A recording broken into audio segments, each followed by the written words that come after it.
kalau mengacu kepada kalangan-kalangan orientalis barat mengatakan agama itu tahayul, sains itu adalah hal yang nyata. Waduh.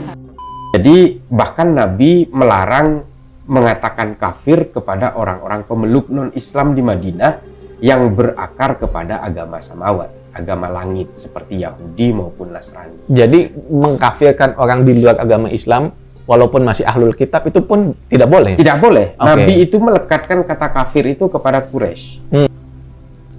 Tuh, jelas guys ya. Astagfirullahaladzim. Ini bahaya sekali ini guys ya. Jadi seolah-olah orang Yahudi dan Nasrani itu bukanlah orang kafir katanya. Ahli kitab, karena Injil adalah kitab yang diturunkan Allah kepada Nabi Isa, sehingga umat Kristen juga umatnya Allah. Jadi bukan kafir. Kalau orang-orang sudah menganggap bahwa Yahudi dan Nasrani bukan orang kafir, nanti orang nggak ragu lagi untuk menjadi murtad, pindah ke Yahudi dan Nasrani agamanya. Nanti orang nggak ragu lagi nanti sholawatan di gereja karena nganggap, oh itu kan bukan tempatnya orang kafir. Maka berhati-hatilah teman-teman, karena saya mengamati hal ini, saya melihat banyak loh yang terpengaruh. Ini ngeri banget teman-temannya. Banyak yang terpengaruh mengatakan bahwa Yahudi dan Nasrani bukanlah orang kafir, sehingga mereka memudahkan sesuatu yang sudah dilarang di dalam ajaran agama Islam. Assalamualaikum warahmatullahi wabarakatuh. Yang baru mampir di channel ini, subscribe dan juga loncengnya ditekan biar nggak ketinggalan video berikutnya yang akan saya upload di channel ini. Kali ini saya mau menanggapi sebuah pernyataan dari tokoh liberal atau tokoh moderat yang ada di Indonesia, yaitu Bapak Islah Bahrawi. Banyak sekali syubhat yang telah disampaikan oleh Bapak Islah Bahrawi di sosial media yang bukan main. Ini syubhatnya luar biasa, bisa berbahaya sekali untuk akidahnya umat Islam. Memang sudah sejak lama Bapak Islah ini menyampaikan hal-hal kontroversi di sosial media. Sekitar bulan Februari tahun 2022, Pak Islah ini pernah diundang oleh TV One untuk membahas tentang teknologi, dan mengejutkan sekali Pak Islah di dalam acara tersebut mengatakan bahwa sains dan agama tidak bisa bersatu karena sains itu nyata sedangkan agama itu tahayul katanya. Ya ini nggak jauh-jauh beda sih sama pemikirannya Weldo. Soal sains dan agama itu memang sulit untuk bersatu padu karena memang dua mainstreamnya berbeda. Oke, bagaimana tuh, Pak Satu Kiai? nyata, yang satu ini mohon maaf kalau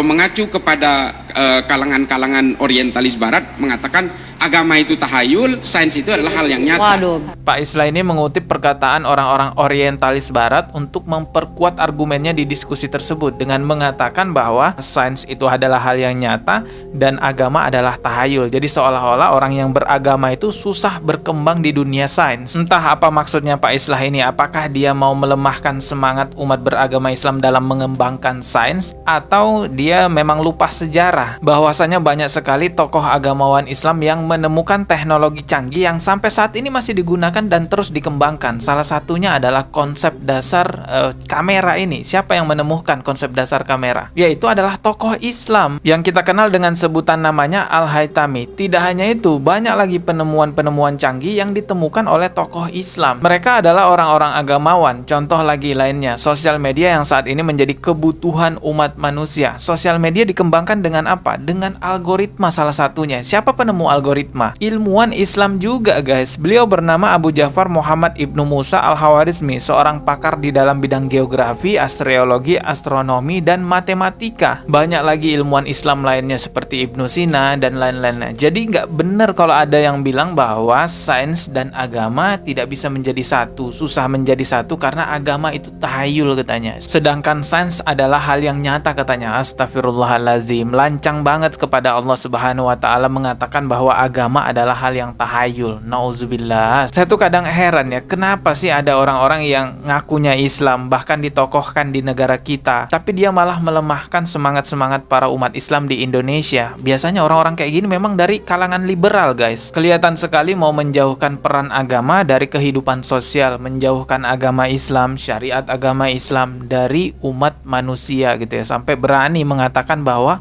agama itu tahayul. Yang lebih parah lagi, Pak Islah ini pernah mengatakan di dalam podcast Cokro TV ya, channel Cokro TV teman-teman tahu lah ya. Di situ Pak Islah mengatakan bahwa Yahudi dan Nasrani tidak boleh disebut sebagai orang kafir. Coba kita simak aja videonya, tapi hati-hati teman-teman ya, bukan bermaksud untuk membenarkan perkataannya Pak Islah ini ya dalam mereaction video ini, melainkan kita ingin memperjelas penyimpangannya untuk membentengi akidah kita ya. Di sini Pak Islah mengatakan bahwa yang bisa disebut kafir itu hanyalah kaum kafir Quraisy. Yahudi dan Nasrani itu tidak bisa disebut kafir katanya. Coba kita putarkan ini. takfiri ini pada awalnya memang menyasar orang yang seagama, sesama Islam. Jadi takfir ini, mengkafirkan orang lain ini sebenarnya memang pada zaman Nabi tidak ditemukan. Jadi bahkan Nabi melarang mengatakan kafir kepada orang-orang pemeluk non-Islam di Madinah. Nah, ini mencatut namanya Nabi Muhammad Sallallahu Alaihi Wasallam katanya. Ini yang melarang katanya Nabi gitu guys ya. Coba kita putar yang lagi. berakar kepada agama samawat, agama langit seperti Yahudi maupun Nasrani. Jadi mengkafirkan orang di luar agama Islam walaupun masih ahlul kitab itu pun tidak boleh? Tidak boleh. Oke. Nabi itu melekatkan kata kafir itu kepada Quraisy. Tuh, hanya kepada kaum Kafir kafir Quraisy saja. yang dari Mekah. Karena mereka penyembah politeisme.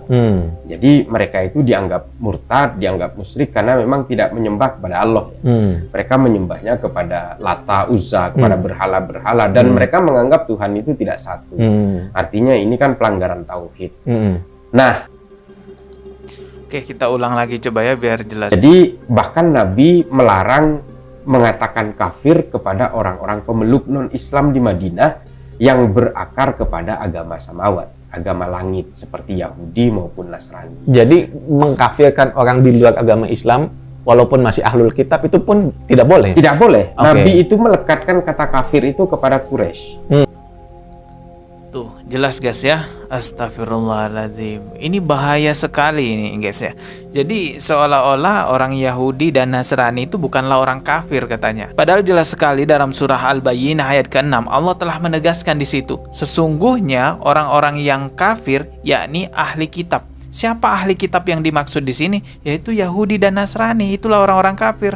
Lalu selanjutnya, dan orang-orang yang musyrik akan masuk ke neraka jahanam. Mereka kekal di dalamnya. Mereka itu adalah seburuk-buruk makhluk. Nauzubillah. Ini kan dipertegas di sini. Mereka itu adalah seburuk-buruk makhluk. Jadi kalau ada orang yang mengatakan bahwa Yahudi dan Nasrani bukanlah orang kafir, berarti dia telah mengingkari Al-Quran. Padahal di Al-Quran kan sudah jelas bahwa mereka itu adalah orang-orang kafir. Kalau misalnya Pak Islah nggak tahu bahwa di Al-Quran ada dalil semacam itu, oke lah, karena nggak tahu semoga Allah memberitahunya. Tapi kalau Pak Islah tahu bahwa di Al-Quran dipertegas bahwa Yahudi dan Nasrani adalah orang kafir, berarti dia telah mengingkari Al-Quran dong. Berarti Pak Islah ini mengingkari Al-Quran. Orang yang mengingkari Al-Quran disebut apa? Ya teman-teman tahulah. Padahal kita tahu banget ya, sebagai muslim ini pasti mengerti ayat yang sangat populer. Innad dina indallahil Islam, bahwa sesungguhnya agama Islamlah satu-satunya yang diridhoi oleh Allah Subhanahu wa taala. Jadi orang beragama apapun jika itu di luar dari Islam, maka dia disebut kafir. Jadi teringat dulu Abu Janda juga pernah viral menyampaikan hal serupa apa yang disampaikan oleh Pak Islah itu tadi. Soal asbabun nuzul atau sebab turunnya ayat, yakni surat Al-Kafirun itu turun karena Nabi Muhammad diajak menyembah berhala oleh Arab Quraisy. Jadi kafir dalam Al-Quran itu ditujukan untuk Arab Quraisy penyembah berhala. Al-Quran punya sebutan tersendiri untuk umat Nasrani atau umat Kristen, yakni ahli kitab. Karena Injil adalah kitab yang diturunkan Allah kepada Nabi Isa, sehingga umat Kristen juga umatnya Allah. Jadi bukan kafir. Jadi Abu Janda ini seenaknya menafsirkan surah Al-Kafirun. Intinya yang ingin dia sampaikan kepada masyarakat, yang ingin dia sampaikan doktrinnya adalah bahwasanya ahli kitab yaitu Yahudi dan Nasrani bukanlah orang kafir katanya. Padahal sudah sangat jelas sekali ya, seperti apa yang saya sampaikan tadi di awal, bahwa di dalam surah Al-Bayyinah ayat ke-6 Allah sudah menegaskan innallazina kafaru min ahlil kitab. Sesungguhnya orang-orang yang kafir yakni ahli kitab, dan ahli kitab yang dimaksud di situ teman-teman bisa cari referensi dari ulama-ulama tafsir menjelaskan bahwa itu yang dimaksud adalah Yahudi dan Nasrani. Bahkan Allah tegaskan khalidina fiha, mereka itu kekal di neraka. Allah tegaskan lagi di ayat terakhirnya, ulaika hum syarrul bariyah, mereka itu seburuk-buruknya makhluk. Allah pertegas itu agar kita hati-hati jangan terjerumus pada mereka. Tapi seenaknya ada orang di era sekarang mengatakan bahwa Yahudi dan Nasrani bukanlah orang kafir. Tujuannya apa? Kalau orang-orang sudah menganggap bahwa Yahudi dan Nasrani bukan orang kafir, nanti orang nggak ragu lagi untuk menjadi murtad, pindah ke Yahudi dan Nasrani agamanya. Nanti orang nggak ragu lagi nanti sholawatan di gereja karena nganggap oh itu kan bukan tempatnya orang kafir. Maka berhati-hatilah teman-teman, karena saya mengamati hal ini, saya melihat banyak loh yang terpengaruh. Ini ngeri banget teman-temannya. Banyak yang terpengaruh mengatakan bahwa Yahudi dan Nasrani bukanlah orang kafir, sehingga mereka memudahkan sesuatu yang sudah dilarang di dalam ajaran agama Islam. Selawatan di gereja, ikut-ikutan Natal di gereja, gereja dijagain, pengajian dibubarin. Nauzubillahi min zalik. Jadi hati-hati teman-teman, jangan terpengaruh dengan hal-hal semacam ini. Oke, kita ketemu lagi di konten berikutnya ya. Mohon maaf jika ada kata yang salah. Subscribe dan juga loncengnya ditekan biar gak ketinggalan video berikutnya. Wassalamualaikum warahmatullahi wabarakatuh.